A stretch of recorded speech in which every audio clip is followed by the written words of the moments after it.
Gente, na nossa última aula, a gente falou um pouquinho da representação dos elementos químicos. Então, eu só queria chamar a atenção de umas coisinhas antes de eu passar um vídeo para vocês, para finalizar essa parte e a gente começar com distribuição eletrônica, tá? Então, quando a gente observa aqui, a gente nessa primeira parte, aqui na página 43, nessa primeira tabela, tem só para identificar pra gente, então, como que a gente representa o elétron, sempre pela letra E. O elétron, ele está na eletrosfera, ele tem uma carga negativa. O nosso próton é pela letra P, ele está no núcleo e ele tem carga positiva. O nosso nêutron a gente representa com a letra N, também está no núcleo e ele tem carga nenhuma, porque ele é neutro, tá? Uma coisa que eu quero muito chamar a atenção de vocês é em relação a essa massa, tá? Gente, não significa que a massa do próton é 1. Aqui eles usaram apenas para efeito de comparação. Por quê? Porque a partir de agora, vocês vão ver que a gente sempre vai falar que a massa do elétron ela é desprezível. Ou seja, ela é tão pequenininha que a gente vai desconsiderar. Ah, então significa que ela é tão pequena que ela não existe? Ela existe. Mas em relação aos prótons e aos nêutrons, ela é tão pequena que a gente nem considera ela. Há um exemplo bem simples, se a gente for pensar em nós. Ah, vou medir lá minha massa, então eu vou lá numa balança. Faz diferença se eu tiver com um alfinete na minha mão? Não, não faz diferença. Porém, significa que o alfinete não tem massa? Não, o alfinete tem uma massa. Só que em relação à minha massa total, a massa daquele alfinete ela é tão pequena que a gente fala que ela é desprezível, tá? Então, por isso que a gente não considera ela para efeito de cálculo. Bom, aqui eu já trabalhei com vocês. Eu vou passar um videozinho que a gente tem aqui no positivo, que ele vai falar um pouquinho. Se for necessário, eu vou pausando e vou falando com vocês, tá, gente? Então, vamos lá. O número atômico e o número de massa de um elemento normalmente são escritos de forma simplificada, à esquerda do símbolo do elemento. O número de massa é sobrescrito e o número atômico subscrito. O número de nêutrons é calculado com base na relação entre o número de massa e o número de prótons, ou seja, o número atômico Z. O número de nêutrons equivale a... Bem importante, tá, gente? Nossa massa é o A, nosso Z é o nosso número atômico. Número atômico é o nosso número de prótons, tá, gente? Então, isso daqui é para guardar lá no coração. Z, número atômico, número de prótons. A é a nossa massa, é a soma de prótons e nêutrons. Tá, mas e se eu quiser encontrar o nosso número de nêutrons, eu vou usar essa equaçãozinha aqui, ó. N é igual a A menos Z. É a mesma fórmula lá, se eu colocar lá. A é igual a Z mais N. Matematicamente é a mesma coisa, tá? Aqui ele tá falando pra gente calcular o número de nêutrons, mas lembrem que eu posso pedir pra vocês tanto a massa, tanto os prótons. A diferença entre o número de massa A e o número de prótons Z. Por exemplo, o átomo de berílio possui um número atômico igual a 4 e um número de massa igual a 9. Portanto, ele tem 4 prótons em seu núcleo, enquanto o número de nêutrons é igual a 9 menos 4, ou seja, 5. Há também 4 elétrons, pois o átomo é eletricamente neutro. Sempre que um átomo for eletricamente neutro, significa que a quantidade de cargas positivas e negativas tem que ser exatamente a mesma. Então, por isso que, se eu tenho prótons, que é o nosso positivo igual a 4, obrigatoriamente eu tenho elétrons também igual a 4.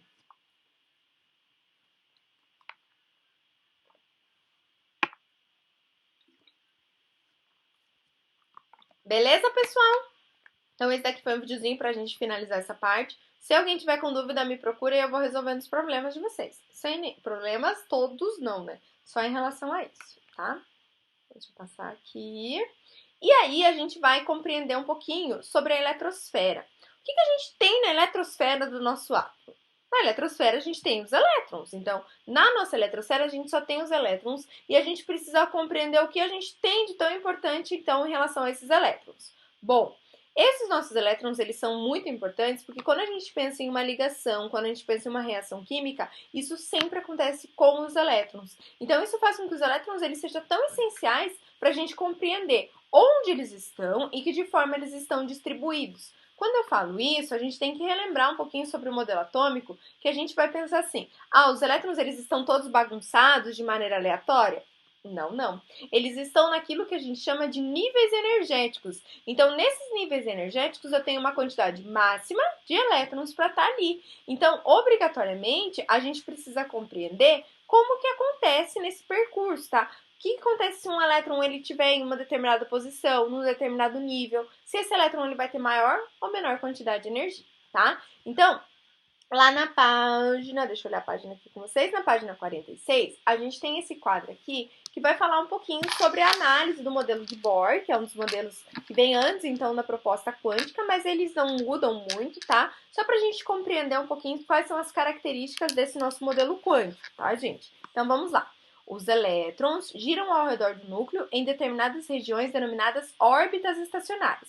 Então, aquilo que a gente chamava de nível de energia, a gente vai chamar de órbitas estacionárias. Basicamente, é a mesma coisa. O que a gente precisa lembrar? Que essas órbitas, elas têm um sentido e cada órbita vai ter uma quantidade X de elétrons, tá? Girando em uma mesma órbita estacionária, os elétrons não perdem e nem ganham energia. Então, ele não vai ganhar energia pelo simples fato dele estar girando e nem perder. Então, o elétron ele não ganha e nem perde essa energia quando ele está nessa órbita. Quando se fornece energia, luz, calor ou eletricidade ao átomo, seus elétrons absorvem uma quantidade definida dessa energia, que a gente vai chamar de quantum, e eles saltam de uma órbita para uma mais próxima, de uma mais próxima para uma mais afastada do núcleo. Então, isso sempre vai acontecer. Estou pertinho do núcleo, eu vou pular para uma mais afastada. Isso quando ele receber essa energia. Então, a partir do momento que aconteceu um aquecimento no fogo de artifício, o que é nesse momento lá no fogo de artifício? Aqueceu, então coloquei fogo. Então ele vai sair de um nível que está mais próximo do núcleo e vai para um nível que está mais afastado.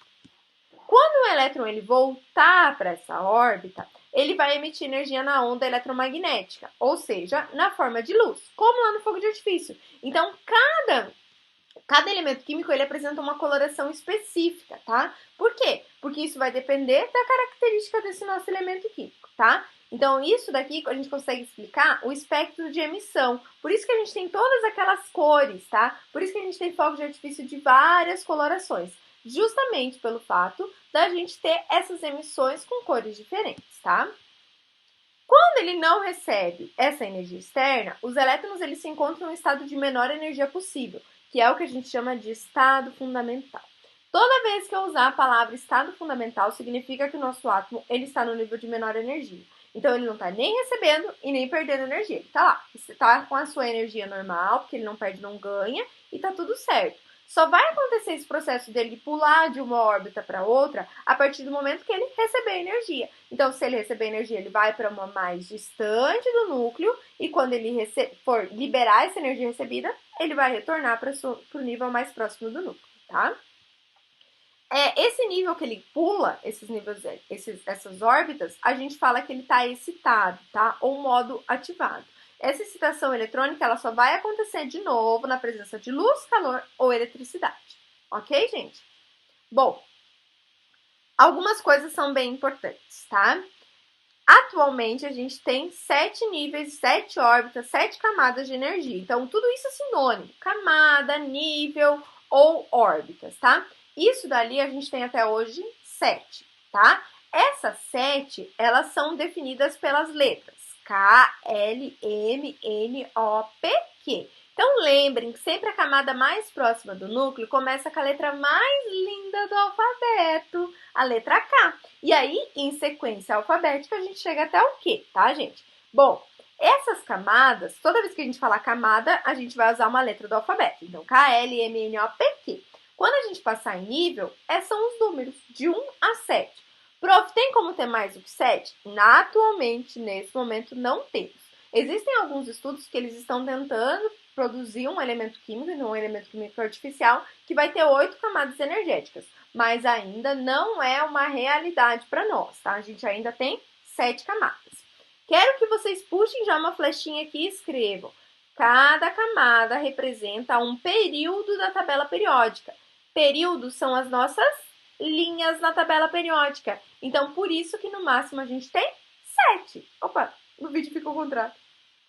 Por isso que no máximo a gente tem 7 lá, 7 camadas. Porque a gente tem 7 períodos lá na tabela periódica.